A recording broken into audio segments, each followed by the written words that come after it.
Mark Rogers TV with the instant analysis of Miami's win over Duke, 31-6. Impressive road win for the Hurricanes.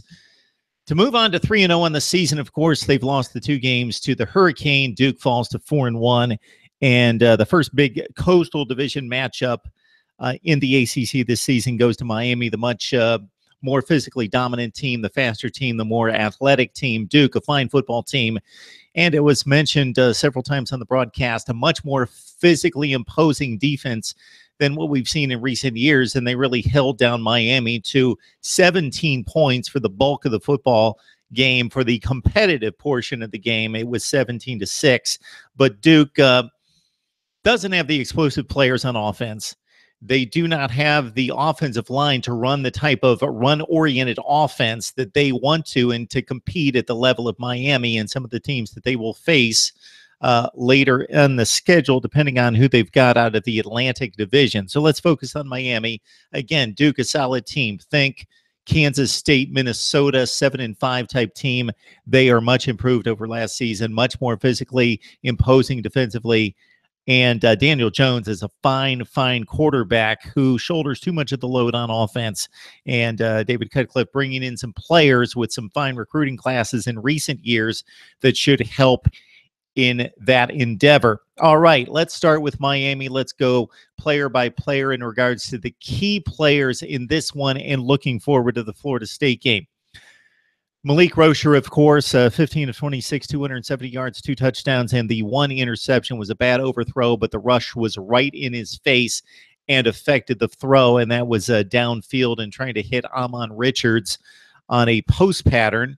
He had an impressive play for the first touchdown of the game to Braxton Berrios, and that was a very similar play in trying to hit a deep post and having a rush right in his face. He was hurried on the throw, but he delivered it on time and right to the back of the end zone and right into Richards or into Berrios' arms for the touchdown. Braxton Berrios, with the first touchdown of the game, has been the deep threat in the absence of Amon Richards, and we saw what Richards means to this offense. 3 catches for $106 and a touchdown, but it was the first 2 receptions of the game that really extended scoring drives and were perfectly thrown footballs by Malik Rocher. And Richards made tremendous over-the-shoulder catches, hands catches, and got his feet in bounds to convert big plays. Again, 3 catches for 106 and a touchdown, and he could have had another late touchdown, but the offensive pass interference was called to prevent a second touchdown by Richards. So he's dealing with the hammy. We saw him still have enough juice on the crossing route in which they drove out the deep safeties and then brought Richards across the middle, threw him the football, and he was wide open. But Duke players still had the angle to flag him down, but they couldn't, much because Richards is that kind of athlete, but also because they took poor angles, and that was the touchdown play to rest up for Florida State. The hammy did show that he's lost a little bit, and that needs to be taken care of. But again, he brings another dimension to this Miami offense. Rocher was very hot to start. He cooled off. He finished strong, but he's going to have to play better, you would think, against Florida State, unless this Miami defense, and we'll get to it in just a second, holds Florida State in single digits, because that is possible based on what we've seen of the Noles against NC State and what we saw out of the Canes D. Want to hit, though, on Mark Walton, of course, suffering the ankle injury in the last game against Toledo, even though we rushed for a personal best 204 yards in that game. In this one, it was a combination of the Duke defense being much improved. The rush defense is one of the best in college football statistically, not one of the best in college football, but a very fine rush defense, probably one of the 25 to 40 best in college football. Plus, they were focusing on Mark Walton.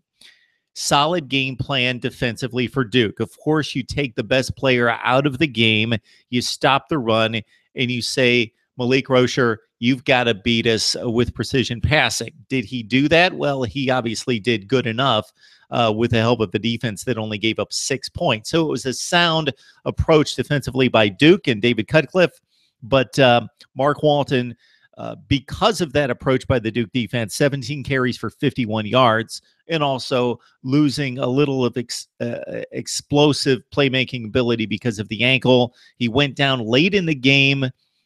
It didn't appear to be anything more than a tweak of the ankle once again. And Mark Walton, though, shows that he's a multi-dimensional player. The two big plays that he gave this offense were out of the backfield as a pass receiver. He leaked out. They designed plays for him that drew the Duke defense elsewhere, gave him a one-on-one matchup with a player that could not hang with him, and he turned them into big pass plays downfield. Again, key to the scoring drives. 4 catches for 79 yards for Mark Walton, although he was limited to the 51 rushing. All right, let's talk about the Miami defense. You saw guys like Darian Owens, Michael Pinckney making plays in space. So this game came down to Miami's defensive front dominating Duke's offensive line.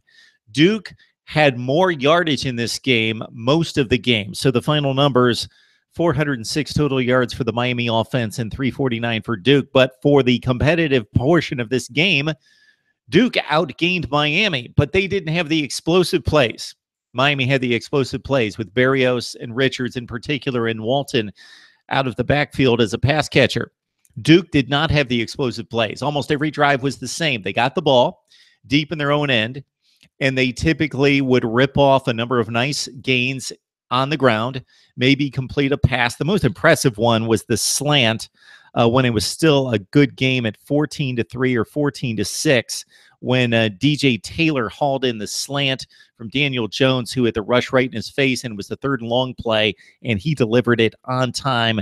Beautiful play, but just not enough of those in the Duke arsenal. So typically they had to try to grind it out, and you're not going to do that against Miami's defense and be able to, without any explosive 20 and 25-yard plays, go 80 yards. So almost every drive looked the same.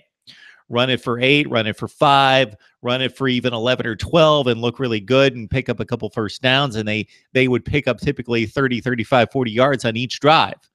And then one of the Miami defenders, with the help of the D-line doing its job, would make a tackle in the backfield in space. Darian Owens made some nice plays in space in hauling down some ball carriers. Michael Pinckney with the interception and also was able to play in space. Joe Jackson played out of his mind, especially in the first half, with some huge plays. And RJ McIntosh, of course, with just closing down the pocket, and that's what we saw a number of times on 3rd and long as well. Daniel Jones back in the pocket probably does his best work from outside the pocket. Plus, how many times did we see the Miami rush just collapse on Daniel Jones and not give him a chance? So it was a defensive dominant performance from the front seven of Miami. Also should be noted that Malik Young at cornerback was all over TJ Rahming and did not allow Duke's most talented receiver to get loose. He was consistently harassing him, on him, all over him. And there was a huge play in the game on a 4th and 3 in which Duke and David Cutcliffe, and you could tell by the decisions that David Cutcliffe made that he knew he had an outmanned football team that needed to convert 4th down. So even when the game wasn't out of reach, he was still, and David Cutcliffe is one of the best in the business, he knew he needed to make calculated risks to keep the football away from Miami and give his offense a chance when it had good field position.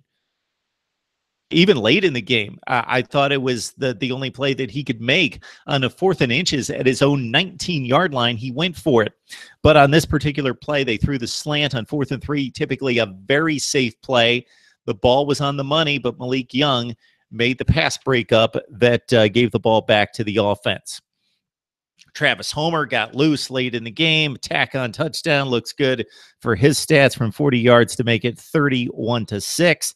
Pat Bethel, the sophomore out of Vero Beach, with a forced fumble, the strip sack, and the big guy got up and went after the football and flagged it down for the fumble recovery as Miami was all over Duke in this one. Again, 31-6, an impressive showing by Miami against a solid Duke football team. But it gets much more difficult for Miami next week against Florida State. Of course, we will preview and predict that one as the game gets closer. For Duke, still much to play for this season. Of course, Miami could falter, and Duke, though they have pretty much a 2-game deficit, would have to surpass Miami in the standings to play in the ACC championship game. That's probably not going to happen, but it looks like another 7-5 Duke edition as they move on to 4-1. And they've got a date at Virginia, which is not nearly as easy as it would have appeared about a month ago, with the Cavaliers playing very strong football in recent weeks, coming off a big win on the road against Boise State. Talking Miami, talking Duke. Would love to hear your comments. Subscribe to my YouTube channel for the best in college football analysis, not just from myself, but we bring on the best bloggers and broadcasters in college football. Long-form discussions you can catch on iTunes, Podbean, and also Stitcher. Just search Mark Rogers TV.